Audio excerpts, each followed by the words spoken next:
Sunday Sundarakanda రచన Shri సుందరదాసు MS Ramarao గారు. ట్రాక్పై గానం గాన కళారత్న శ్రీ వెంపటి సత్యనారాయణ తెనాలి. వ్యాఖ్యానం విశ్లేషణ సహజ కవి డాక్టర్ అయినాల మల్లేశ్వరరావు తెనాలి.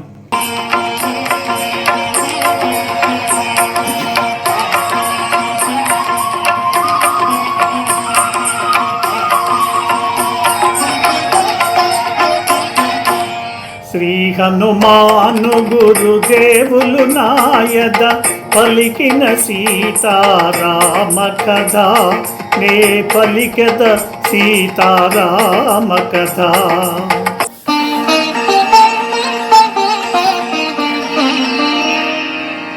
కపులకు వాలము ప్రియభూషణము, కావున కాల్చుడు వినివాలము.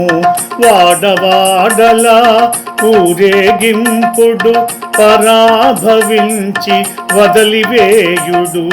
కాలిన తోకతో వీడేగుగాక, అంపిన వారికి తలవంపుగాగ అని రావణుడు విభీషణుని గని ఆజ్ఞాపించెను కోపమణచుకొని. జీర్ణాంబరములు అసురులు తెచ్చిది, వాయుకుమారుని తోకకు చోటిది. నూనెతో తడిపి నిప్పంటించిది, మంటలు మండగా సంతసించిది.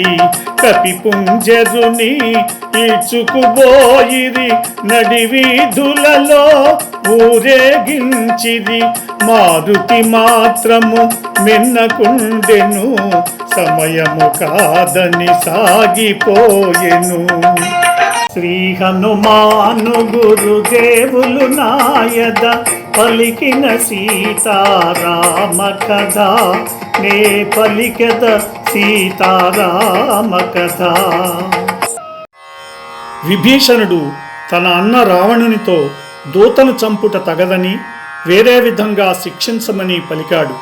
సోదరా, కోతులకు తోక అలంకారం కదా, కావున ఈ దూతకున్న తోకను నిప్పుతో కాల్పించుము, వాడవాడలా ఊరేగించుము, బాగా పరాభవించి వదిలివేయుము.